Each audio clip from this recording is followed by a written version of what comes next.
On the National Day for Truth and Reconciliation, we stop and reflect on the terrible history of the residential school system in Canada.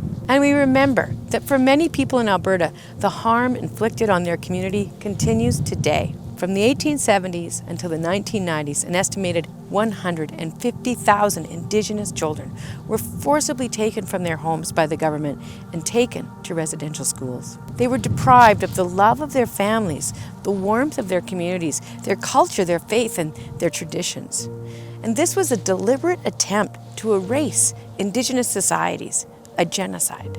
These children were subjected to severe abuse, and the consequences of that trauma are still felt by survivors and their families today.